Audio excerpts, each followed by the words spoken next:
ഞാനിവിടെ കൂടിയിരിക്കുന്ന എൻ്റെ പ്രിയപ്പെട്ട സഹോദരങ്ങളൊക്കെ പറയാൻ ആഗ്രഹിക്കുന്നുണ്ട്, എന്തുമാത്രം പണമാണ് നമ്മൾ അന്യായമായും അനാവശ്യമായിട്ടും ഈ സമൂഹത്തിൽ ചെലവഴിക്കുന്നത്. പെരുന്നാളിൻ്റെ പേരിലായിരിക്കാം, ഉത്സവങ്ങളുടെ പേരിലായിരിക്കാം, ആഘോഷങ്ങളുടെ പേരിലായിരിക്കാം. പലപ്പോഴും നമ്മുടെ നാട്ടിലെ ഉള്ളവൻ കാണിക്കുന്ന അക്രമങ്ങൾ, അനാവശ്യങ്ങൾ വളരെ കൂടുതലാണ്. പലപ്പോഴും മതത്തിൻ്റെ പേരിൽ മതവും കാണിക്കുന്ന ചില അനാവശ്യങ്ങളുണ്ട്. ഞാൻ ഇത്തവണ തൃശ്ശൂർ പൂരത്തിന് വെടിക്കെട്ടില്ലെന്ന് കേട്ടപ്പോൾ സന്തോഷിച്ച ഒരാളാണ്. 12 പാവങ്ങളുടെ ജീവൻ എടുത്ത് പൂരം നടത്തുന്നതിനേക്കാൾ ഈശ്വരൻ, ഞാൻ തൃശ്ശൂർക്കാരനാണ്, പൂരത്തിൻ്റെ അന്ന് ജനിച്ച ആളാണ്, പൂരം വളരെ പ്രധാനപ്പെട്ടതാണെന്ന് കരുതുന്ന ഒരാളാണ്, എതിർപ്പ് പറയുകയല്ല. പക്ഷേ ഞാൻ നിങ്ങളോട് ആലോചിക്കാൻ പറയുകയാണ്, അനാവശ്യങ്ങൾക്കും അനാവശ്യമായിട്ടുള്ള ആർഭാടങ്ങൾക്കും വേണ്ടി നടത്തപ്പെടുന്ന ഒരുപാട് പണം പാവങ്ങൾക്ക് വേണ്ടി മാറ്റിവെക്കാനായിട്ട് നമുക്ക് കാരണമാകണം.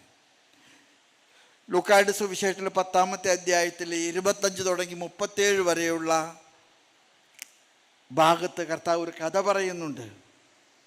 ആ കഥ നല്ല സമറായക്കാരൻ്റെ കഥയാണ്. ഒരു പാവപ്പെട്ട മനുഷ്യൻ, നിങ്ങൾക്കറിയാവുന്നതുപോലെ ഞാനതേക്കുറിച്ച് വായിച്ചപ്പോൾ ജെറീക്കോയും ജെറുസലേം തമ്മിലുള്ള ഡിസ്റ്റൻസ് 28 കിലോമീറ്ററാണ്. അതൊരു ഹില്ലി ഏരിയ ആണ്, ഒരു മലമ്പ്രദേശമാണ്.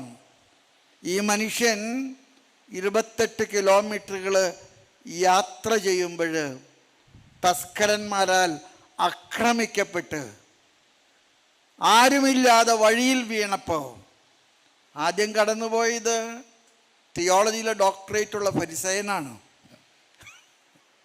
രണ്ടാമത് കടന്നുപോയത് കാനൻ ലോയിലെ ഡബിൾ ഡോക്ടറേറ്റുള്ള ലേവായക്കാരനാണ്. മൂന്നാമത് കടന്നുപോയത് നിരക്ഷര കുക്ഷിയായിട്ടുള്ള ഒരു സമറായക്കാരനാണ്. സമറായക്കാരന് ഒരു കാര്യം മനസ്സിലായി, ഈ വഴിയിൽ വീണ് കിടക്കുന്നത് അന്യനല്ല, ഒറീസക്കാരനല്ല, അവൻ ബീഹാറിയല്ല, അവൻ എൻ്റെ സ്വന്തം സഹോദരനാണ്. അവൻ അവിടെ വീണെന്നാ പറയുന്നത്, അവൻ്റെ മുറിവുകളെ ചുംബിച്ചെന്നാ പറയുന്നത്, ആ മുറിവുകൾ വൃത്തിയാക്കിയെന്നാ പറയുന്നത്. കഴുതപ്പുറത്ത് കയറ്റി സത്രത്തിൽ കൊണ്ടുപോയി ഏൽപ്പിച്ചു.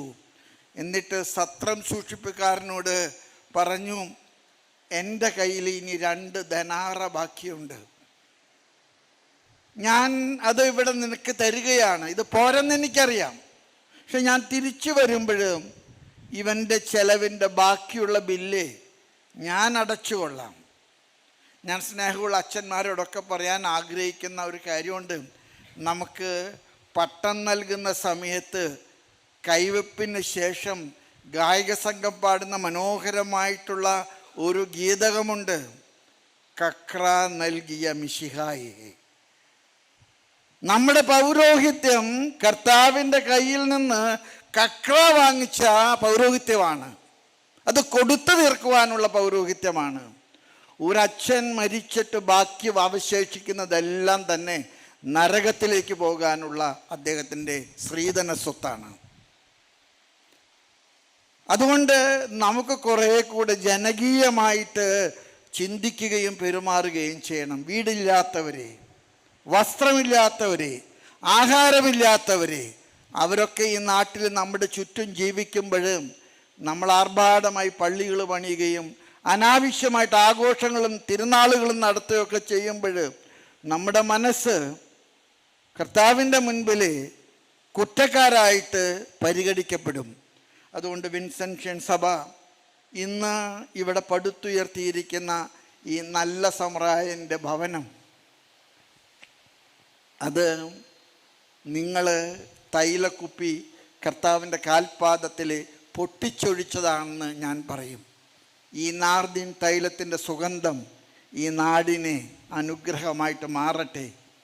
നിങ്ങൾക്ക് ഇവിടെ വരുന്ന രോഗികളെ അവർക്കൊക്കെ ആവശ്യമായിട്ടുള്ള എല്ലാം കൊടുക്കാനും അവർക്കൊരു പക്ഷെ രക്ഷ കൊടുക്കാൻ നിങ്ങൾക്ക് കഴിഞ്ഞില്ലെങ്കിലും മരണത്തിൽ മാന്യമായിട്ടും മാനുഷികമായിട്ടും മഹോന്നതമായിട്ടും ഈ ലോകത്തിൽ നിന്ന് യാത്ര പറയാൻ പറ്റുന്ന വിധത്തിൽ ഈ ക്യാൻസർ റീഹാബിലിറ്റേഷൻ സെൻറ്റർ ഒരു പുണ്യത്തിൻ്റെ വലിയ ഗോപുരമായിട്ട് തീരാൻ ഇടയാകട്ടെ.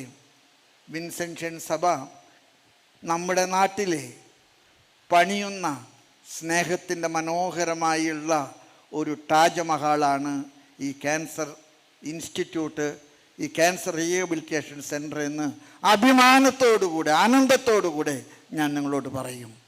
ദൈവം നിങ്ങളെ അനുഗ്രഹിക്കും.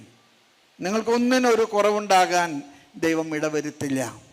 പരിശുദ്ധ അമ്മയുടെയും മാർയൗസേപ്പിൻ്റെയും നിങ്ങളുടെ സ്വർഗീയ മധ്യസ്ഥനായിട്ടുള്ള വിശുദ്ധ വിൻസെൻ്റ് പോളിൻ്റെയും സ്വർഗീയ അനുഗ്രഹങ്ങൾക്ക് നിങ്ങൾക്കുണ്ടാകട്ടെ. ഈ സ്ഥാപനം ഉന്നതിയിൽ നിന്ന് ഉന്നതിയിലേക്ക് വളരാൻ ദൈവം ഇടവരുത്തട്ടെ എന്ന് പ്രാർത്ഥിച്ചുകൊണ്ട് സർവ്വനന്മയും ഭാവങ്ങളും നേർന്നുകൊണ്ട് എൻ്റെ വാക്കുകൾ നിർത്തുന്നു. നന്ദി, നമസ്കാരം.